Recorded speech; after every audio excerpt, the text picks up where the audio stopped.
Season 2, full fuel. What's up, baby? What's up? My man. I'm excited. We're talking about basically all things longevity, but we're diving into movement. The pillar on movement. I was excited about this one, man. When we came up with the pillars and the idea for what we're going to be talking about, this was one of the ones I was looking forward to. Dude, it's like I've listened to actually a lot of podcasts recently and just diving in to movement and the necessity of movement on a daily basis, but how important muscular intensity, or I should say density, is to longevity overall.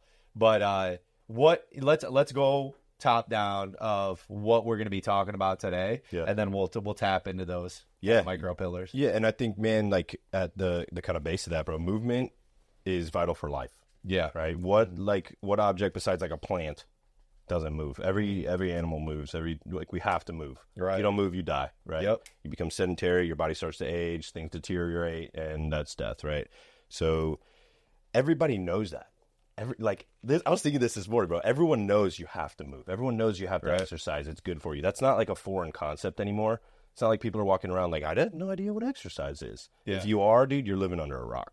So everyone knows that. If people are not exercising or doing something, that's a choice, right? Yeah. Like they're choosing not to. For sure. Like I understand people are busy and all that, but like that is a choice to not move your body, even going for a walk or something like that, right? Yeah. So yeah, man, I think in this episode we're going to I would love to get into kind of like an order of importance of exercise, right? I think you and I both sit on the same kind of throne of resistance training, building muscle, and that kind of work as being like the pinnacle of the most important for longevity and living a high performing life. Yeah. Yeah, that's so crucial. Just a case in point, I actually have a call with a guy that I took through a challenge just over the past couple weeks. And it was really eye-opening as far as like what his focus was. Yeah. And for me, I focus on, my scorecard. I have the scorecard of the faith pillar, but then I have family and relationships, finance and business, and then fitness and health. Ooh. But there's not one that takes place of the other, right? Yeah. They all synchronize with each other. Equal importance. My faith component is just as important because it is an element of, right? It's how I'm protecting my body, right? Yeah. And so those blockout periods within my calendar. So I was asking them for wins during the week. I'm like, hey, what are your wins? And this guy like could not get off on his wins just for work, right? He's, just for work. And I'm like, well, did you put your block out in for health and fitness? Yeah. Because I was like, you're about 40 pounds overweight right now, and you need to have that as a pillar, right? Yeah. You're not going to wait for all these wins to happen in business. And then, which I've seen that, and I've kind of been there, but I've also incorporated that block out for a long period of time now, being 5 or 6 years, as being health and fitness a crucial piece of that element of winning each week. Because I can't just focus on my pillar of finance and business and be like, hey, I'm crushing it. Yeah. Well, you get 10, 15 years down the road and you're still 60 pounds overweight. Yeah. And there hasn't been this like threshold of like, I need to focus. Like, dude, I look like a fat slob and I just look awful. Yeah. It probably is impacting my relationships at this point, right? Although you don't see it in the immediate, right? You want to set goals, right, where you want to thrive in all areas, but fitness and health is a direct correlation of how you're going to be living and abundantly in those other areas within the scorecard. For, that's just how I operate. Yeah. So I want to make sure I'm excelling in business, but I also want to make sure, man, I damn look good with my shirt off. Yeah. You know what I mean? Yeah. Like, that's just one of those things is like, I have to level up in those areas. So like movement at that capacity, it can start out small. And that's where I was like telling him, man, like even walking throughout the day. Yeah. One of the things that I do periodically throughout the day, just to like literally decompress from maybe a longer meeting, taking my shirt off, going outside and just like getting exposed, being in Florida, get all that vitamin D in you. Yeah. Like it's amazing. Yeah. But part of movement, right? But then there's also where we're going to dig deep into this, and I'm super pumped, is VO2 max, right? And how that is a key to resistance training and like optimal longevity in terms of what that is for cardiovascular health. So anyways, I just want to point that out to our audience, is that we're going to be talking to like some high level successful business leaders, right? Yeah. That they're like, shoot, man, I'm in my 40s. I'm in my 50s at this point. Yeah. And I've dedicated a lot of time to making a lot of money and doing well in finance and business.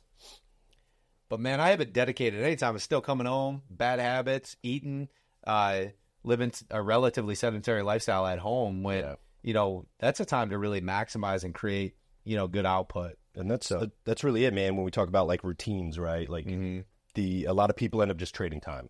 Yeah. It's like, well, I have so much time in the day. It is, right? It's a finite resource, right? We only have so many hours in the day. That's an overused like cop-out thing people say, but it's like there really is only so many hours in the day. Right. But when you're trading your physical fitness or your physical health for something else, you are sacrificing, right? Like you're sacrificing your ability for your body to be optimally healthy, and you're going to feel those downstream effects, you know? So I think what happens a lot of times is people who are high level, CEO level, or business entrepreneurs, there's so much that goes into that, man. What? I'm seeing, bro, you are a sexy beast, man. Thank you. I appreciate that, man. I needed that one. You looking at me like that? I'm like, geez, bro, making me blush over here. All right, go. Keep talking. Fuck, where was I?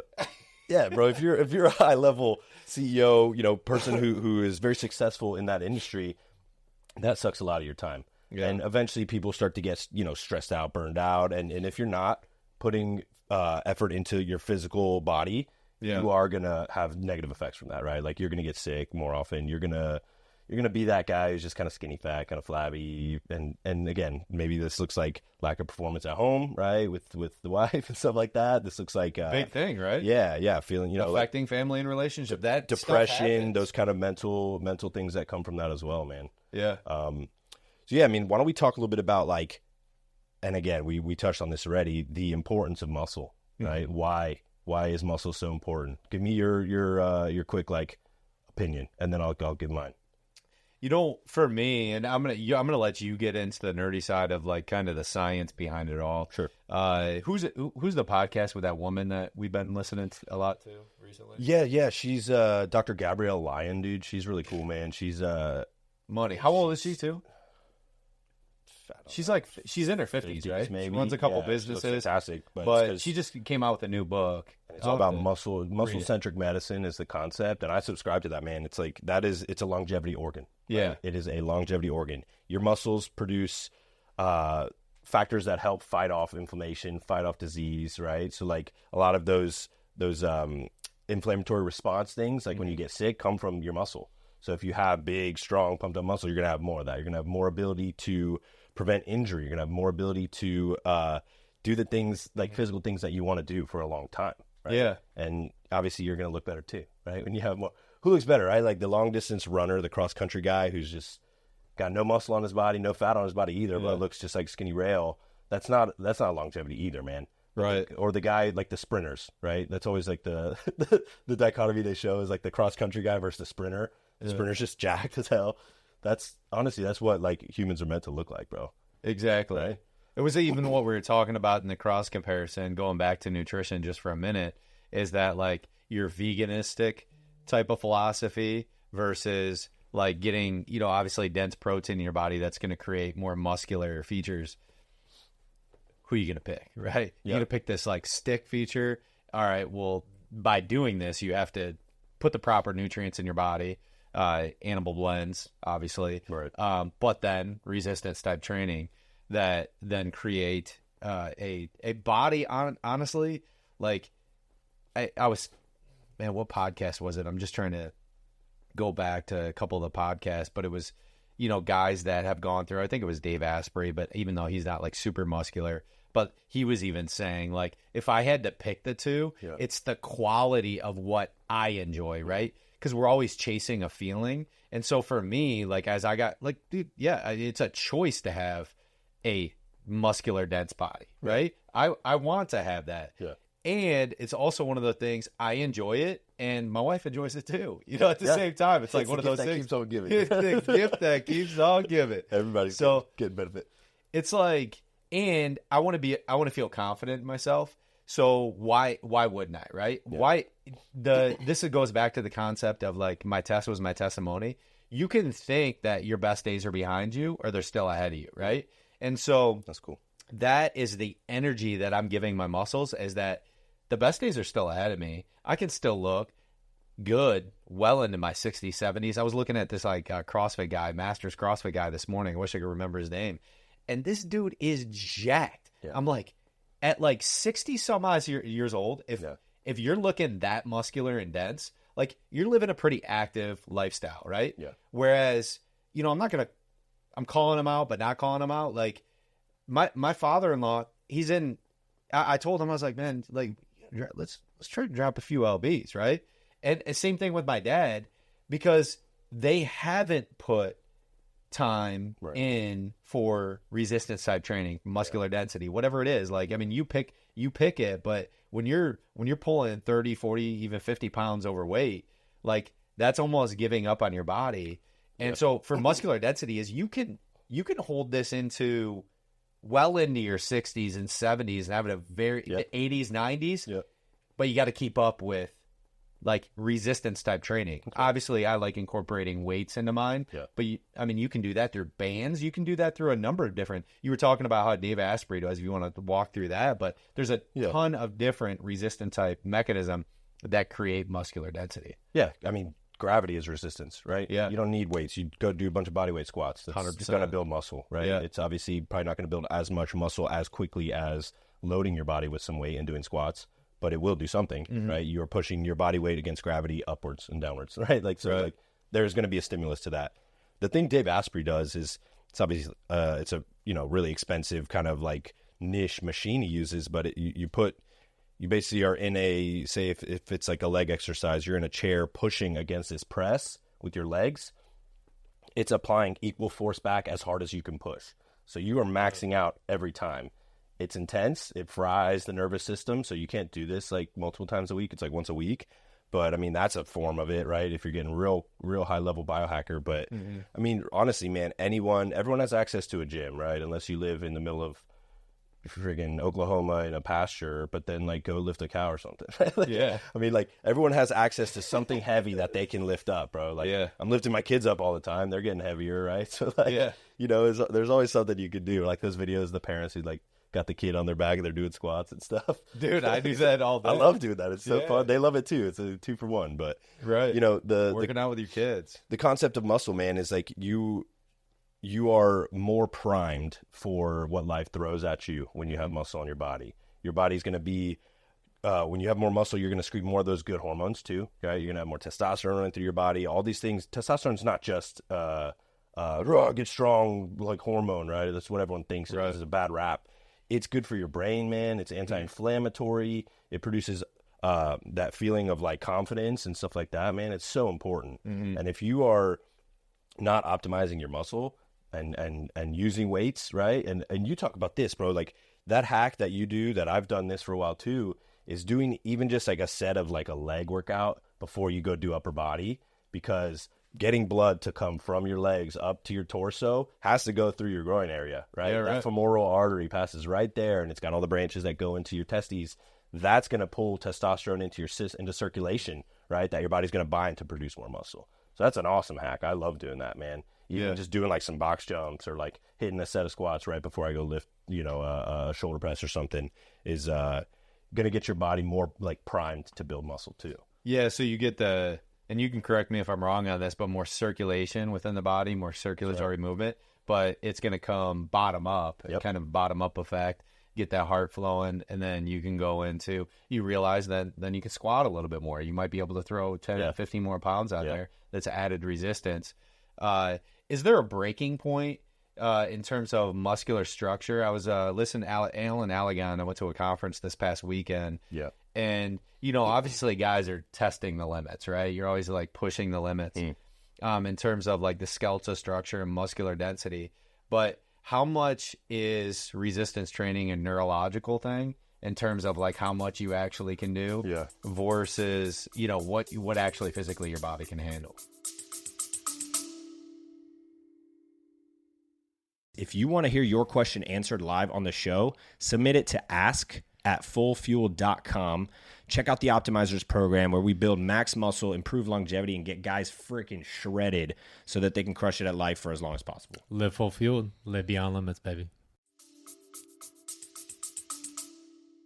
Yeah, I mean, you know, when someone's untrained or they've never worked out like with resistance before, the first adaptations that occur are highly neurological, right? Yeah. A lot of that is like, you know, think about the first time you ever dumbbell press, bro. You're like, arms are all wobbly. Yeah. You freaking don't even know how to control this weight. That's because your body doesn't know what's going on. So it's like the first thing that has to happen is that muscle-brain connection has to get locked in. Mm-hmm. So those alpha motor neurons are getting, you know, firing up, learning these patterns. Mm-hmm. Honestly, that's why like people who start lifting, they're like, man, I haven't seen results in the first month and a half, even 2 months.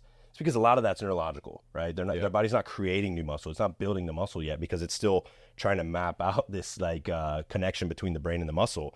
Then you stick to it long enough, you start to push it, then that's when the gains start to happen, or you start to feel like that actual like hypertrophy size in muscle. Mm-hmm. So a lot of it is neurological, man. And I think maybe that deters people, right? Like they're like, man, I haven't seen much from it, but they didn't give it long enough, right? And I think that's what we're talking about here is like, it has to be forever, right? Like, I mean, like, I'm not going to sugarcoat that. You have to work out and exercise forever. Like, just do it, right? Like, don't make excuses. Oh, I'm too old or whatever, right? Like, make it a thing.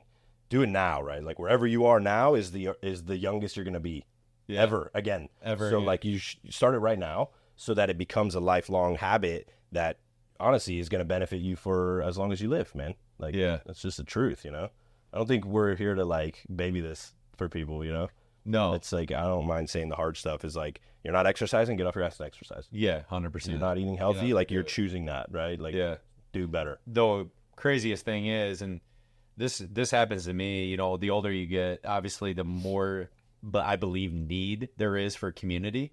In your exercise, because before, like if I was in high school, man, it's me, right? I can go work out and spend 2 hours in the gym, but now I am a little bit more hyper focused in getting in there, and so I don't let my days get away from me. So I have a very disciplined Monday, Wednesday, and Friday, where I have a group of guys that I work out with, and we do, you know, kettlebell, and then if I can add in a CrossFit workout, 100% I'm adding it. But mainly it's HIIT based, and then I will then bring modalities back home, where I can make it super efficient and easy for me. So if it's like on a Saturday, and then I get resistance in on the Peloton, like if I like right now I'm training for something, but that is easy to do, right? It's a quick, easy decision.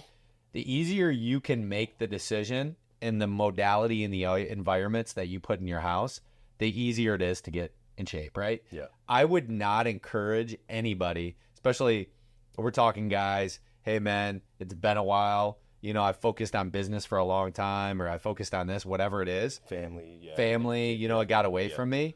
It's like, all right, well then how can you bring it back home and make it super efficient and easy for yourself? That's good. And that is always the best way, right? Especially if you can get a trainer to come to your house, like those things, like that aid you in the process, that where you can be coached through. But hands down, that has been the big trigger point for me, as far as, okay, I got kettlebells at my house. I got some workout equipment at my house. I have a Peloton at my house. I have those Bowflex dumbbells, which are like absolutely those funny. Things are the best, dude. You rotate those things out to like 55. Takes up no space. Like in between awesome. A meeting, dude, I'll rep out like 15, 20 just curls, and then just get my blood friggin' flowing. Right. Those easy decisions that you can perform right in the middle of things, especially if you're working from home, or and you can incorporate those things. Huge difference.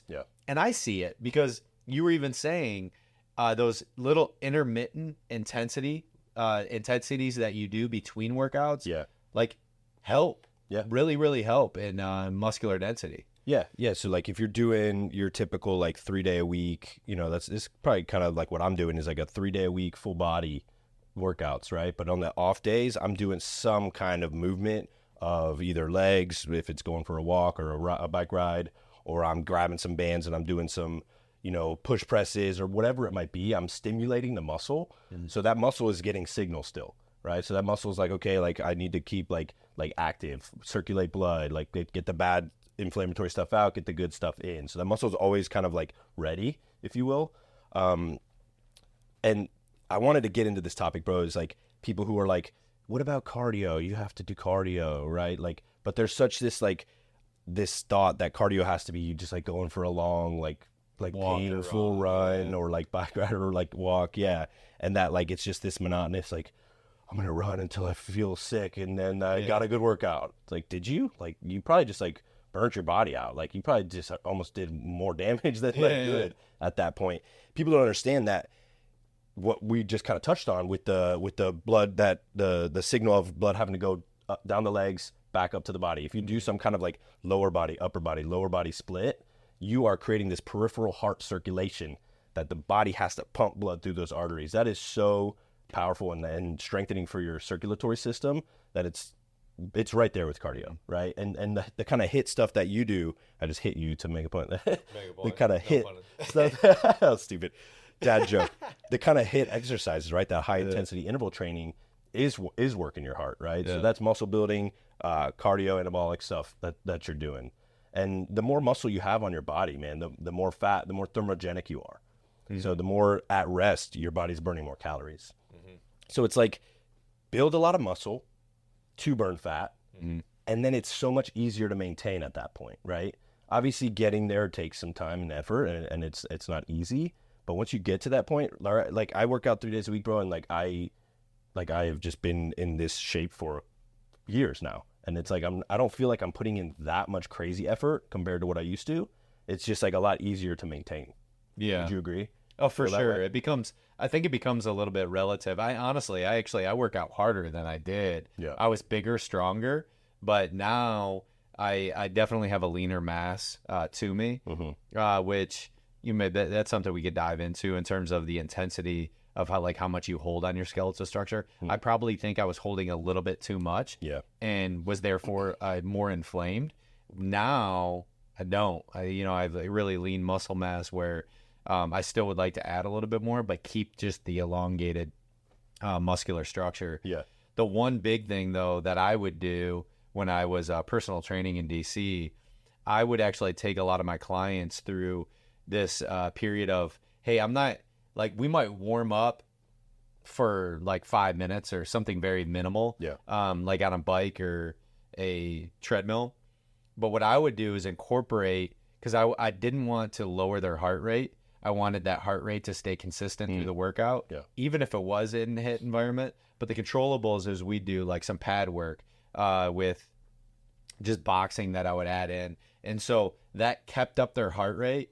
And then we immediately then lowered it a little bit by going into a workout that was a little bit more static in nature, that, they were lifting weights, doing curls or whatever. And then we would come back to that almost immediately to escalate the heart rate again. So that piece of that cardiovascular activity built in to creating that HIIT environment, like back and forth, a little bit like, that CrossFit environment, something that we do with kettlebells is that, we'll incorporate a half-mile run, come back. Doesn't have to be that, but those are some really good ways to quick and efficiently build in cardiovascular activity that isn't crazy, like a really boring walk, right? Yeah. Or a really boring run. Right. Even though I do those things now, those things I wouldn't encourage them right off the bat, because you actually want to keep, if you're overweight, you actually want to keep that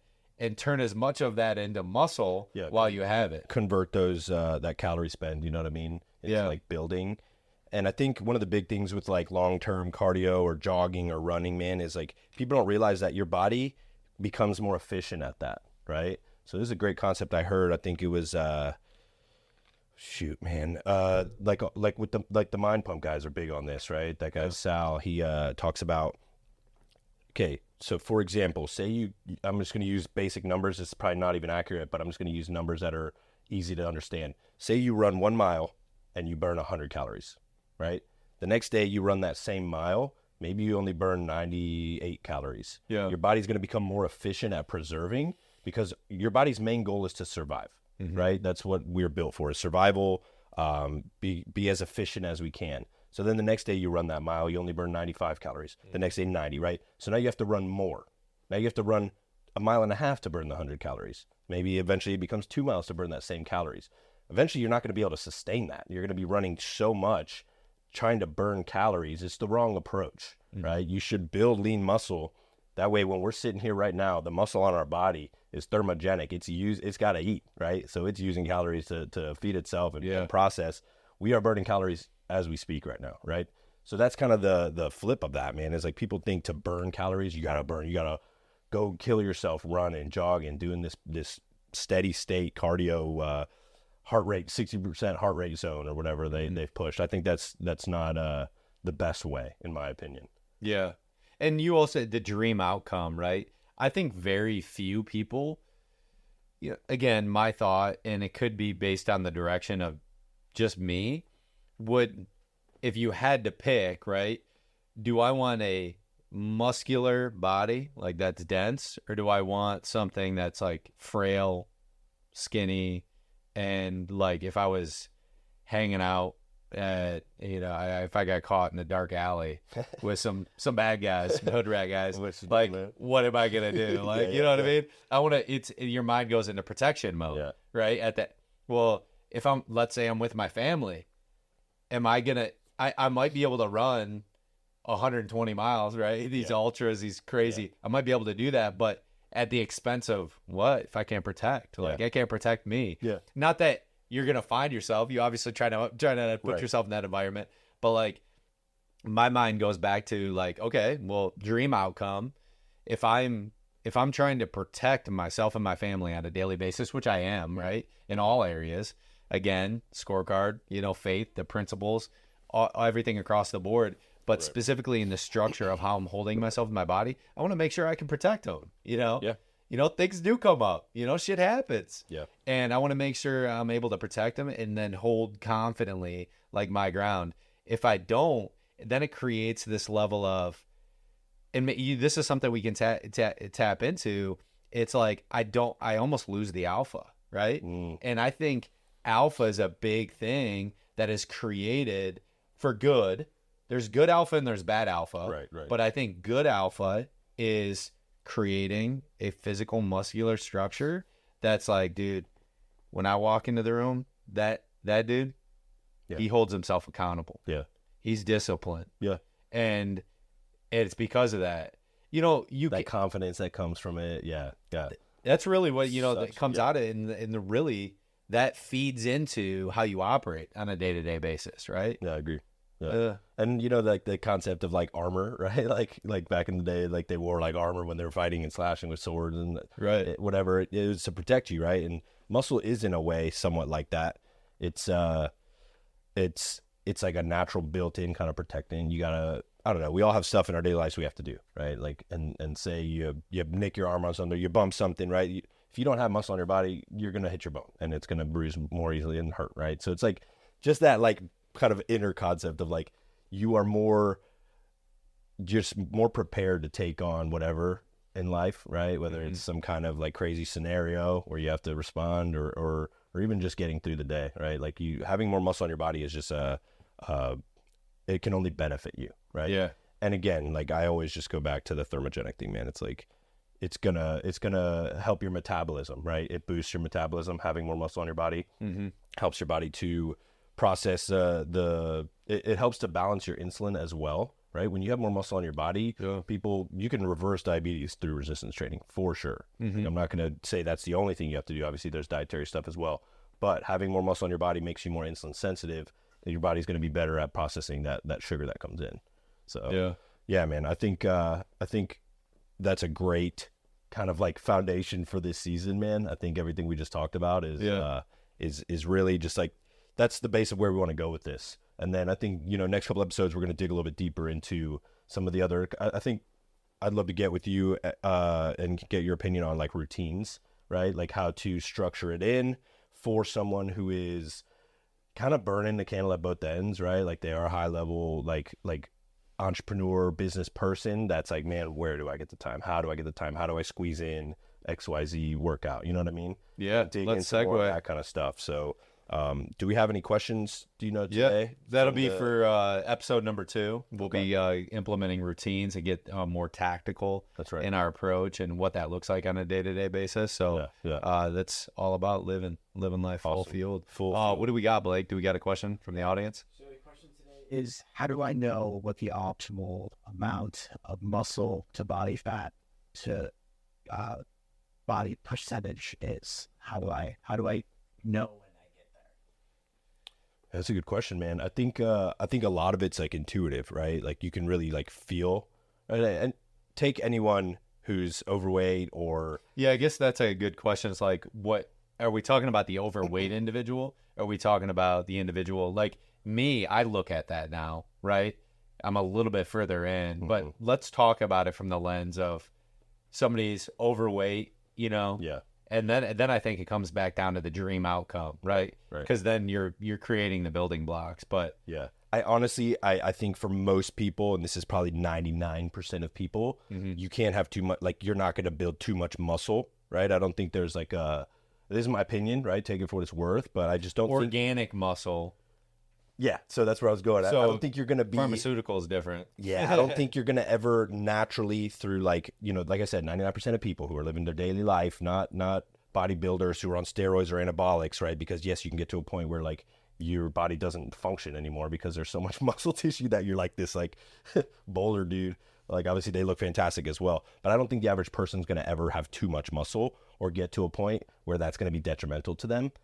You know, those guys who are like the freak athletes and they get to like 2% body fat. Yeah, that's probably not as healthy either, right? Your body fat does serve a purpose. What is that body fat percentage that is like optimal? I mean, right now I'm sitting at 5.5%. To be honest with you, for me, I think that's a little low, and I'm trying to bump that up by a couple points. It depends. But what would that be? It depends on your goals, right? Yeah. Like, I think athletes should have a little bit more actually, because like you're gonna need calorie stores, right, for performance and stuff like that.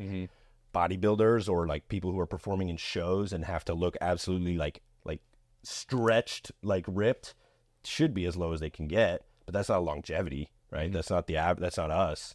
So I mean, it's really depending on your goals. I think if you could be like for a guy like 8 to 10, it's probably pretty good. Even maybe like 7, you're good. Yeah, that's what I've heard. But you start to get lower than that, and it's harder to like, you know, it's harder to balance, and it takes a lot out of you as well. Yeah.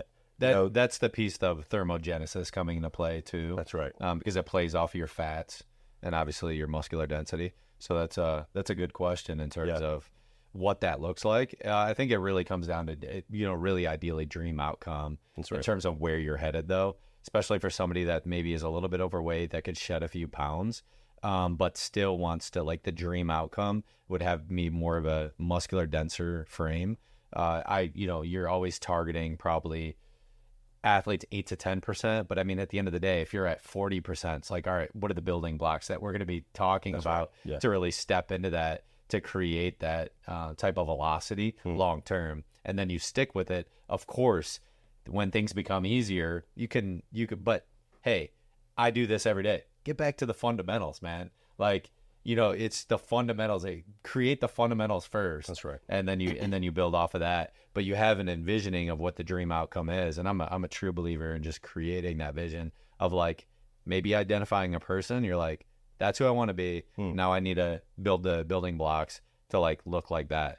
And your body goes in the direction of your greatest thoughts. So. But pick somebody who has a similar body type to you, right? Like you and I don't have a similar body type, so I'll never look the way you look. You'll probably never look the way I look.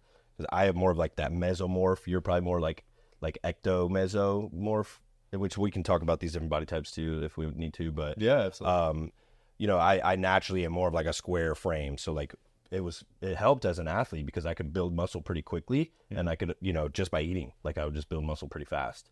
But I tend to then like hold that as well a little bit more. And so like if I get more carbohydrate dense, I'll probably start building a little bit more, adding a little bit more fat to my frame too. So, you know, knowing your body type, not looking at someone who's this like V-shaped, like shredded guy on the front of a magazine when you don't have that body type is going to create like almost like doubt that like you can ever get there, you know? It almost like leads to like negative self-image sometimes. So I think being realistic, like with like what you can achieve and then getting the best body you can for that.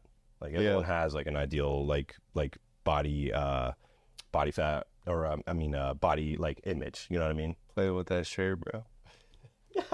Good. So that's I start talking, my hands just start moving, bro. But yeah, no, fair enough. Fair enough. I think it really comes down to the point of like you have to be kind of open to the dream outcome, to like what that is. But honestly, the mind is a powerful tool, and when you like focus so directly on something, you can become whatever that is, and that's in all areas. So it's like one of those things where you just work as hard as you can to get there, and that's ultimately just building it out. But that health component of creating that physical structure, that physical specimen, that I truly believe that we're called into, of really being an alpha male, is critically important.